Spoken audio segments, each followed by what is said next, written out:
Oke, baik. Kita mulai saja pendalaman Alkitab kita. Temanya hari ini adalah apakah engkau diberkati? Suatu topik yang kelihatannya klise tetapi perlu kita melihat dengan cara yang benar sehingga kita pada akhirnya memiliki sikap hidup yang benar dan menghidupinya dengan benar. Ya. Nah, saudara, ini adalah tulisan Mandarin yang berarti berbahagia ataupun diberkati. Ya. Pertanyaannya, apakah Anda memiliki hidup yang diberkati? Jawaban orang bisa macam-macam. Ya, kalau dia melihat pada kepemilikan, kepada harta, ataupun juga aset, mungkin dia bilang, oh ya, saya banyak asetnya, saya diberkati. Ataupun kalau dia mungkin membandingkan dengan masa lalu, sekarang kehidupannya lebih baik, dia bilang, iya, saya sudah diberkatin. Ataupun potensi, ya, artinya potensi, atau ya, saya memiliki bisnis yang ini ke depan bakalan sedang nanjak terus. Anda bilang Anda diberkati. Ataupun ketika Anda bandingkan dengan orang lain, ya saya jauh lebih baik dari orang lain, berarti Anda diberkatin. Apakah itu? Ini kita perlu harus lihat dari uh, sudut pandang firman Tuhan. Karena hal ini sepertinya umum tadi saya katakan, tetapi menentukan bagaimana kita menghidupi hidup ini.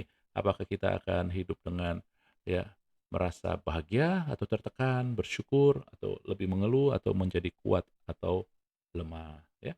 Nah, ingat bahwa apa itu hidup yang diberkati menurut firman Tuhan ya, akan kita bahas di sini, tetapi awalnya adalah bahwa hidup yang diberkati itu, berkat itu datang daripada yang memiliki otoritas lebih tinggi ya. Jadi seorang raja dia memberkati orang yang lebih rendah atau rakyatnya atau bawahannya ya. Demikian juga Tuhan yang ultimate, yang paling tinggi memberkati umatnya. Berkat datang dari otoritas yang lebih tinggi. Oke, kita mulai aja dari firman Tuhan dalam Kejadian 1 ya. Awal daripada Allah memberkati. Yaitu ini sebelum dosa masuk di Taman Eden. Allah menciptakan, lalu dia berfirman dalam Kejadian 1:22 dan Kejadian 1:28, ketika dia menciptakan, dia berfirman, berkembang biak, bertambah banyak, penuhi air dalam laut, burung-burung bumi, dan di bumi bertambah banyak. Kemudian ketika dia menciptakan manusia, dia suruh sama beranak cucu, bertambah banyak, penuhi bumi, taklukkan, berkuasa atas ikan-ikan di laut dan burung di udara yang dia katakan, dia berkati untuk berkembang biak. Tetapi kemudian diberikan pada manusia karena ya subjek Tuhan adalah manusia. Segala sesuatu diciptakan, fokus Tuhan adalah untuk manusia. Oke, inilah. Dan disinilah berkat masuk. Tujuan Tuhan memberkati adalah dia sebagai pencipta, menunjang ciptaannya, kehidupan ciptaannya. Sehingga saya katakan, ini adalah berkat umum buat semua orang dari Allah, Sang Pencipta. Ya, jadi apakah Anda diberkati? Setiap makhluk ciptaan Tuhan, ketika dia melihat bagaimana Tuhanlah yang menopang kehidupan umat manusia, mereka pasti akan melihat mereka itu sudah diberkati. Nah, kita ngelihat lagi sesudah dosa masuk di dalam cerita Abraham, ya, satu saat dalam Kejadian 22 ayat 16-17 Allah bersumpah ketika Abraham berbuat sesuatu, ya, Tuhan berjanji, aku akan memberkati engkau berlimpah-limpah, keturunanmu kan sangat banyak seperti bintang di laut, bintang di langit, ya, pasir di tepi laut, dan akan menduduki kota-kota musuhnya, jadi artinya diangkat ya. Nah, pertanyaan, berbuat apa Abraham saat itu? Mempersembahkan korban. Saat itu dia mempersembahkan anaknya Ishak, walaupun akhirnya dicegah oleh malaikat dan diganti dengan domba. Ya, kita nggak bahas itu, ya, tetapi intinya adalah ada suatu korban yang dipersembahkan. Nah, jadi saya mengatakan ya, berkat, ada satu berkat yang diberikan oleh Tuhan ketika Anda dan saya memberikan suatu korban, mempersembahkan korban. Ya, berkat ini akan membuat kita lebih berlimpah lagi, berkembang lagi dan diangkat naik. Ya. Dan ini saya katakan berkat ini adalah berkat yang datang dari yang memiliki otoritas ataupun raja. Ya, ini Tuhan sebagai raja segala raja. Dia harus datang, kita harus datang ke dia tanpa tangan yang kosong. Ya. Itu dulu. Oke.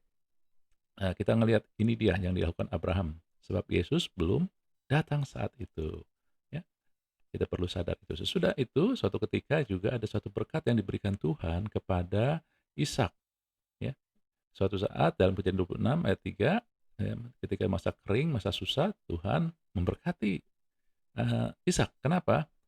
Karena dia menyertai. Terus dikatakan dalam ayat 3, ya, "Aku akan menyertai engkau dan memberkati engkau, sebab kepadamulah dan kepada keturunanmu akan kuberikan seluruh negeri ini. Aku akan menepati sumpah yang telah kuikrarkan kepada Abraham." Jadi, dia memberkati Ishak dengan cara menyertainya karena Abraham. Kenapa bisa begitu? Yuk kita melihat di dalam 2 Tawari 20 ayat 7, ya. Dikatakan, "Bukankah engkau Allah yang menghalau penduduk tanah ini dari depan umatmu Israel dan memberikan kepada keturunan Abraham sahabatmu untuk selama-lamanya?" Jadi, Tuhan menyertai Ishak, keturunan Abraham, karena Abraham sahabat Allah, ya.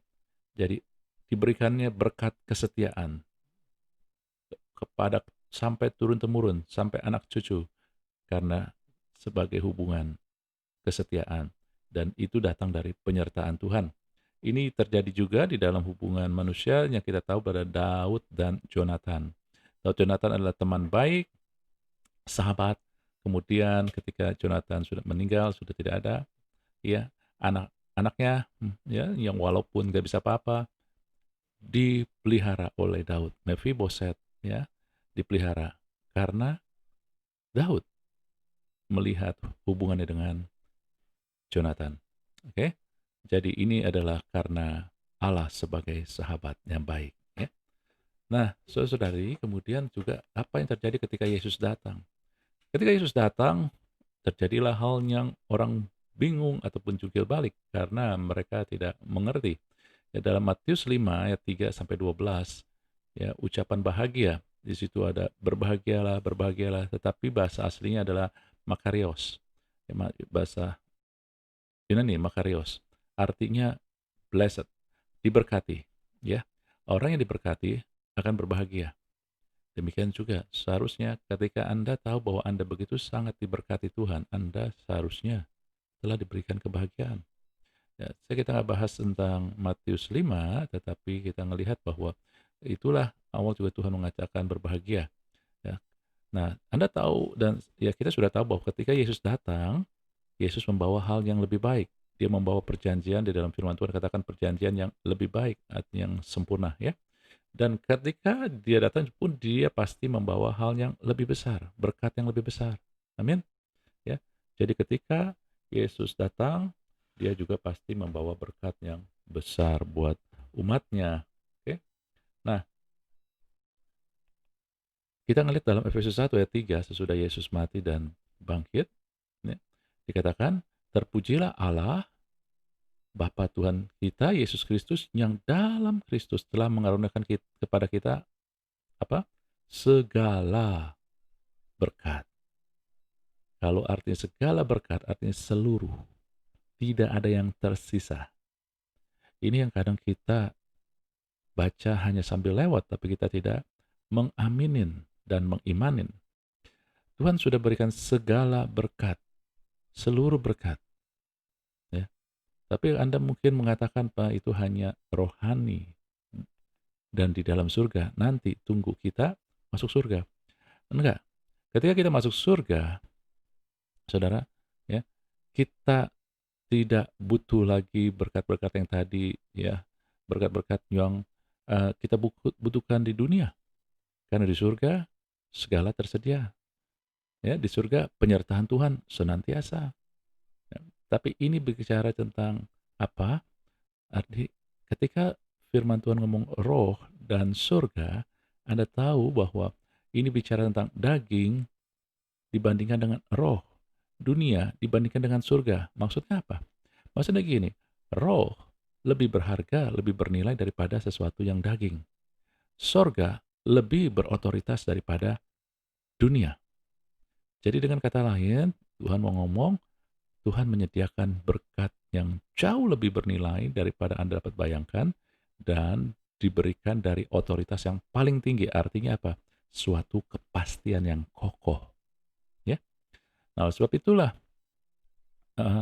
Tuhan katakan bahwa berkat ini hanya bisa ada di dalam Kristus. Nah, apa makna dalam Kristus? Kita lihat lagi Efesus 1 ayat 11, ya. Kalau tadi Efesus 1 ayat 3, sekarang ayat 11. Yes, 8 ayat kemudian. Yes, dikatakan, aku katakan di dalam Kristus, karena di dalam Dia kami mendapatkan yang bagian yang dijanjikan. Kami dari semula ditentukan untuk menerima bagian itu. Sesuai dengan maksud Allah yang di dalam segala sesuatu bekerja menurut keputusan kehendaknya. Jadi, ya, di dalam Kristus kita ditentukan, bukan kita dibayar. Bukan kita artinya digaji. Kalau dibayar Anda karena melakukan, tetapi kita ditentukan karena keputusan, ya, dari Tuhan sendiri untuk membawa maksud Allah. Nah, maksudnya apa sih, ya, dengan keadaan ini? Ya, bahwa dalam Kristus kita ditentukan menjadi menerima bagian yang sesuai dengan maksud Allah menurut keputusan kehendak-Nya. Kita lihat yuk dalam perjanjian lama, karena perjanjian baru adalah penyingkapan dari apa yang terlihat di dalam perjanjian lama. Sehingga ini ada satu kesatuan. Perjanjian lama dan baru tidak terpisah. Ya, tetapi kita bisa melihat apa yang terjadi perjanjian lama dari kacamata perjanjian baru akan memberkati kita. Ya, ini perlu saudara-saudari agar kita ngerti bahwa sesungguhnya semua berkat ini sudah diberikan kepada kita. Ya, sudah diberikan kepada kita. Kita ngelihat cerita tentang Yakub, ya, bahwa inilah makna bahwa kita menerima menurut keputusan kehendak-Nya. Ya, Kejadian 3:15, sesaat sesudah Adam dan Hawa jatuh dalam dosa, Tuhan mengambil keputusan. Dia langsung membuat rencana. Dia katakan bahwa keturunanmu, ya, dan keturunannya ini akan ada permusuhan, yaitu keturunan si ular, si iblis dengan wanita ini, Hawa, ya. Nah, dikatakan begini, keturunannya akan meremukkan kepalamu. Ya, jadi keturunan daripada Adam dan Hawa akan meremukkan kepala si iblis. Dan engkau akan meremukkan tumitnya. Nah saudara, orang bilang, oh, ini kan tentang Yesus. Benar, ini tentang Yesus. Tetapi ada hal yang tersembunyi. Yesus bukan hanya remuk tumitnya. Ya, ketika dia dicambuk, remuk. Dia tulang-tulang di punggungnya. Ketika dia di salib tangannya pun dia sama. Ya, jadi kenapa hanya tumitnya? Karena Tuhan sedang memberitahukan sesuatu yang tersembunyi. Jadi kemudian dalam Kejadian 25 ayat 26 tentang kelahiran Yakub, dikatakan sesudah itu keluarlah adiknya dan tangannya memegang tumit Esau. Sebab itu ia dinamai Yakub.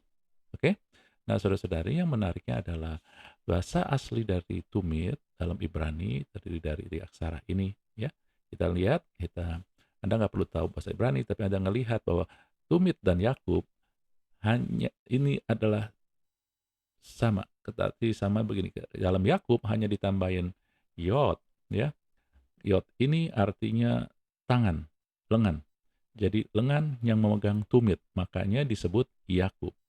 Jadi dengan kata lain, ketika Tuhan mem, ya, membuat keputusan, rencana, ya, Dia sudah menubuatkan bahwa keturunan daripada Adam dan Hawa yang berhubungan dengan tumit, itulah keturunan yang akan menghancurkan si iblis. Dan kita tahu keturunan ini adalah yang berhubungan dengan tumit adalah Yakub, dan Yesus adalah keturunan daripada Yakub. Oke?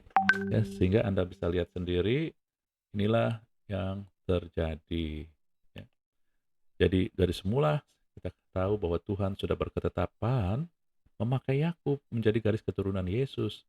Ya. Sebab itu pasti nggak Tuhan memberkati Yakub?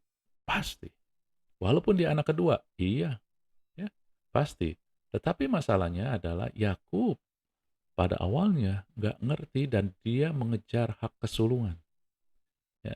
Dia tidak mengejar berkat dulu, dia mengejar hak kesulungan dulu. Ya. Dia mengejar hak kesulungan dulu, baru dia mengejar berkat kesulungan itu, berkat dari bapaknya. Ya, ini dari pernyataan Esau sendiri dalam Kejadian 27 ayat 36. Dikatakan, kata Esau, bukankah tepat namanya Yakub karena ia telah 2 kali menipu aku? Ya, 2 kali. Hak kesulunganku telah dirampas ya, dan sekarang dirampas pula berkat. Ini sesaat sesudah Yakub menipu ya bapaknya untuk memberkati dia. Ya. Nah, maknanya apa sih kalau dia kejar hak kesulungan? Dalam kebiasaan mereka, anak sulung akan mendapatkan warisan 2 kali lipat. Artinya dia akan mendapatkan harta benda 2 kali lebih banyak daripada anak-anak yang lain. Ini yang dikejar oleh Yakub, ya. Dan ini bukankah sering juga yang dikejar oleh manusia. Yang dia pentingkan adalah kalau berkat bicara tentang banyaknya harta ataupun aset yang dia miliki, ya.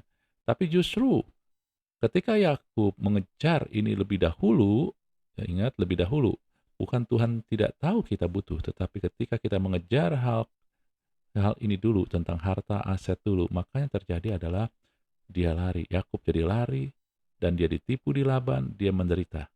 Ya, 2 kali 7 tahun dia harus bekerja di Laban dan dia menderita. Ya. Apakah Allah akan memberkati Yakub? Dia pasti memberkati Yakub karena dia sudah berketetapan, memberikan keputusan bahwa Yakublah yang dipakai untuk membawa garis keturunan Yesus. Nah, buktinya sesudah itu adalah Allah sendiri datang memberkati Yakub di Sungai Yabok. Jadi banyak orang pikir, oh, Yakub bertempur dengan Allah dan menang sehingga diberkati. Enggak, Allah sudah punya rencana buat Yakub, maka dia datangi Yakub di Sungai Yabok. Ya, dan disitulah Allah memang berketetapan untuk, walaupun dengan cara bagaimana, Allah berketetapan untuk memberkati dia. Di situ Tuhan berkata, aku Allah yang maha kuasa, beranak cuculah, bertambah banyak. Ini berkat kan? Satu bangsa akan, sekumpulan bangsa-bangsa akan terjadi daripadamu dan raja-raja akan berasal daripadamu. Ini diangkat berkat. Ya. Jadi Anda melihat bahwa karena ketetapan Allah lah, Allah memberkati Yakub.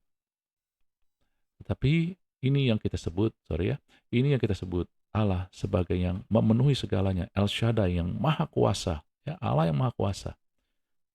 Itu memberikan berkat yang menurut ketetapan dan keputusannya, rencananya dan juga ya kehendaknya yang nggak bisa diganggu gugat. Ya. Tetapi kadang memang seperti Yakub, kita kadang lebih mengejar warisan daripada berkat. Ya. Saya ingatkan bahwa warisan, ketika Anda mewariskan sesuatu kepada anak Anda, warisan itu bisa habis. Dan bahkan ketika karakter tidak dimiliki, maka warisan itu bisa berbahaya. Tetapi ketika anak-anak kita menerima berkat, maka dia akan bisa menghasilkan. Artinya firman Tuhan juga katakan jelas bahwa orang benar akan meninggalkan warisan bagi anak cucunya. Nah, warisan ini bukan hanya tentang karakter, tetapi juga warisan harta benda.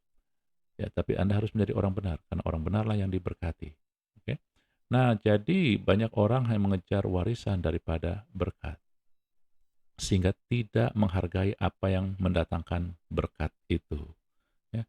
Akhirnya ribut, perpecahan antara saudara dan keluarga, kekacauan kehidupannya, khawatir, nggak pernah juga bisa rest, tenang, ya. Banyak hal seperti itu. Nah, puji Tuhan kita nggak seperti itu. Kenapa? Karena Tuhan Yesus sudah menjadi segalanya untuk kita menerima berkat-berkat tadi. Nah, kita lihat ya, ringkasannya ya dari bagian satu dari tema kita hari ini, apakah kita diberkati. Ya, tadi kita melihat bahwa Tuhan sebagai pencipta bertanggung jawab, maka dia memberkati untuk seluruh kelangsungan hidup manusia. Ya. Yang saya katakan ini adalah berkat umum bagi semua orang. Contohnya, Anda kan butuh matahari untuk kelangsungan hidup, udara, dan air. Itu diberikan kepada semua orang, baik orang yang percaya pada Tuhan maupun tidak. Ya. Dan yang lain, berkat yang lain, kalau Anda tinggal di muka bumi, Anda sebagai makhluk yang Tuhan tempatkan di muka bumi, Anda harus memiliki kemampuan untuk bertahan. Kalau manusia bekerja, nah disitulah Anda diberkati dengan kemampuan. Tetapi kemampuan itu, berkat umum ini perlu diasah. Anda rajin, Anda akan berhasil. Ya. Ini buat semua orang, buat orang percaya maupun tidak percaya. Ya, orang tidak percaya pun ketika dia rajin, dia akan menghasilkan. Nah, lebih lagi kita kan, kita bukan hanya diberikan berkat umum, tetapi prinsip berkat umum pun berlaku buat kita. Nah, semakin orang bisa menghargai berkat yang Tuhan berikan, maka semakin berkat itu akan kita alamin ketika Anda menghargai, ya, misalkan ketika Anda menghargai kesehatan Anda, maka kesehatan itulah akan Anda nikmati pada akhirnya. Itu prinsipnya gitu ya. Jadi saudara, ini juga kenapa orang percaya juga harus menghargai, ya, alam, udara, air, tumbuh-tumbuhan, karena itulah berkat yang Tuhan berikan untuk kelangsungan hidup kita. Ketika kita menghargai, kita akan menikmati lebih. Ya. Ketika kita juga saudara diberikan pekerjaan, kemampuan untuk usaha, belajar, kuliah di mana, saudara Anda bukan orang percaya pun Tuhan berikan itu. Dan di sini adalah ketika Anda menghargai dengan cara rajin, maka Anda akan lebih berhasil, Anda akan lebih bisa menikmati. Ya, ini berlaku untuk semua. Tapi ini adalah berkat Tuhan. Jadi kalau ditanya apakah Anda diberkati? Pasti sudah diberkati. Paling enggak Anda juga melihat berkat ini. Kemudian yang kedua adalah Tuhan sebagai Raja. Tadi Tuhan sebagai pencipta, penanggung jawab, sekarang Tuhan sebagai Raja. Dia memberkati, tetapi dia memberkatinya ketika ada korban, ada persembahan buat dia. Ya, sehingga ini saya katakan berkat bagi orang yang memberi korban.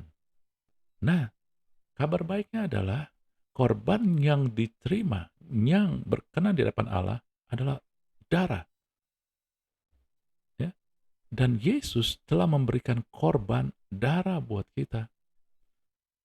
Korban darah buat kita. Korban ini akan mendatangkan perkenanan, kemurahan, kemudahan, dan juga bahkan gift, hadiah. Jadi Anda selain diberikan berkat umum, oleh karena darah Yesus, Anda diberikan juga berkat yang datang dari korban, yaitu kemurahan. Anda usaha, Anda rajin, dan Anda diberikan lebih kemurahan daripada yang lain. Anda diberikan lebih kemudahan, ya, dalam apapun, dalam segala sesuatu yang Anda lakukan, baik dari dalam keluarga Anda pun juga sama. Oke? Lalu kemudian juga Yesus sebagai sahabat sejati yang selalu memberkati, seorang sahabat selalu hadir dalam setiap situasi. Nah, jadi untuk apa? Bukan gosip, untuk memberkati kehadirannya. Anda melihat bahwa, ya, berkat ini adalah berkat karena kedekatan bagi mereka yang dekat. Kabar baiknya adalah Tuhan sudah ada di dalam kita oleh karena karya Tuhan Yesus. Roh Kudus ada di dalam kita. Kita ini bait Roh Kudus. Nggak akan jauh. Dan karena berkat kedekatan ini sama kayak tadi, berkat ini akan turun buat anak cucu. Sehingga saudara-saudari, ingat bahwa berkat itu bukan karena kita, tetapi dialirkan, diberikan dari yang memiliki otoritas lebih tinggi. Kalau Anda dekat, dekat itu kalau kita karena diri kita, kita kadang bisa dekat sama Tuhan, tapi ketika kita sedang marah, mungkin kita jauh sama Tuhan. Tetapi kedekatan kita tidak dipengaruhi itu. Kedekatan kita karena Yesus telah mati buat kita. Kita dijadikan bait Roh Kudus. Allah berkata, aku sekali-kali tidak akan pernah meninggalkan engkau. Bahkan kita bait Roh Kudus ada dalam kita.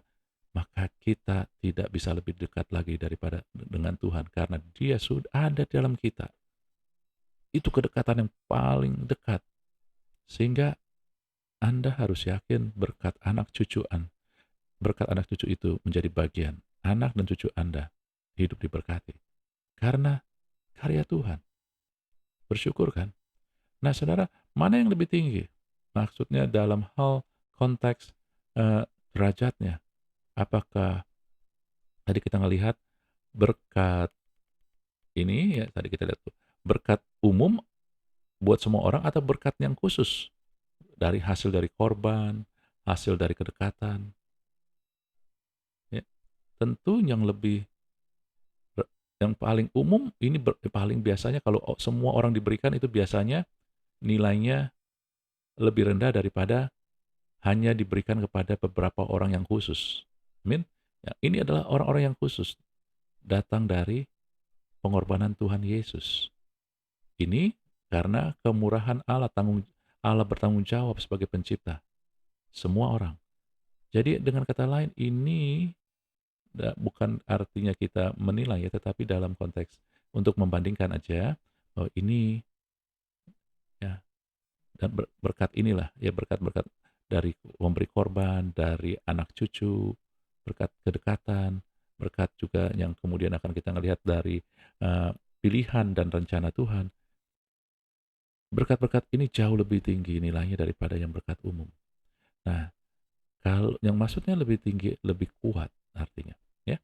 Nah, Anda lihat, kalau Anda yakin bahwa matahari besok bersinar, Anda yakin walaupun nggak ngelihat udara ada di sekeliling Anda yakin bahwa air itu juga ada diberikan Tuhan, alam lewat alam, ya. Nah, berkat-berkat yang khusus ini yang diberikan kepada orang-orang yang spesial. Kenapa Anda nggak melihat seyakin Anda melihat matahari? Seyakin Anda tahu bahwa udara ada di sekeliling Anda. Banyak orang tidak melihat bahwa hidupnya sudah ketika terima Yesus, hidupnya adalah menjadi orang-orang yang spesial di mata Tuhan karena korban Tuhan Yesus, korban darah itu. Ya, sehingga perkenanan kemurahan, kemudahan, bahkan hadiah-hadiah dari Tuhan, ya, itu lebih nyata daripada Anda melihat matahari, udara, dan air. Menjadi suatu kepastian. Banyak orang kalau ditanya apakah Anda diberkati, ya, memberi jawaban yang klise. Ya, saya diberkati, lalu kemudian dengan alasan-alasan.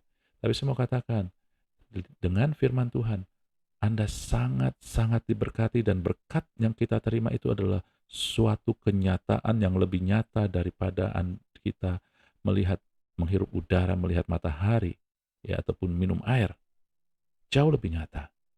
Karena Tuhan berikan kepada yang spesial, bukan yang umum. Ya, ini. Dan terakhir tadi kita melihat bahwa berkat yang datang dari kemahakuasaan Tuhan, El Shaddai. Dia memberkati karena ketetapan dia. Dia punya rencana yang gak bisa diganggu-gugat. Sehingga apapun yang manusia lakukan, apapun keadaan, keliling, alam, ya, perlihatkan, tidak akan mempengaruhi berkat ini karena berdasarkan keputusan Tuhan. Ya, yaitu apa? Yang paling pasti adalah, contohnya adalah berkat masuk dalam kerajaan Allah sebagai keluarga Allah. Ya, itu salah satunya. Dan yang lainnya kita pernah belajar adalah dalam Petrus dikatakan, kamulah bangsa yang terpilih, imamat rajani. Kenapa Anda dipilih? Karena Tuhan berketetapan.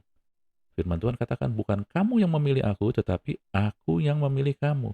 Tuhan berketetapan, memilih Anda untuk menjadi orang percaya, menjadi bangsa terpilih, menjadi imamat rajani, ya, bangsa yang kudus, umat kepunyaan Allah sendiri. Itu karena Anda, bukan karena Tuhan berketetapan dan mengambil keputusan lalu dia bayar harganya. Sehingga tujuan untuk apa? Anda menerima berkat. Berkatnya apa? Di dalam Petrus katakan, untuk memperlihatkan kemasyuran Allah, memperlihatkan perbuatan-perbuatan Tuhan yang luar biasa. Jadi berkat ini akan membuat Anda sebagai warga kerajaan Allah, sebagai keluarga Allah, memperlihatkan, menyaksikan mujizat-mujizat perbuatan Tuhan yang luar biasa. Anda mengalami mujizat dan Anda dipakai Tuhan untuk menyalurkan mujizat. Ini adalah berkat yang pasti sudah diberikan kepada Anda karena Yesus. Sebab itu, mulailah harapkan dan yakin bahwa mujizat adalah bagian kehidupan Anda dan saya. Dan Anda pun dan saya dipakai Tuhan untuk menyalurkan mujizat itu. Amin, saudara. Itulah hidup yang diberkati di dalam kuasa firman Tuhan yang dimateraikan oleh Tuhan Yesus.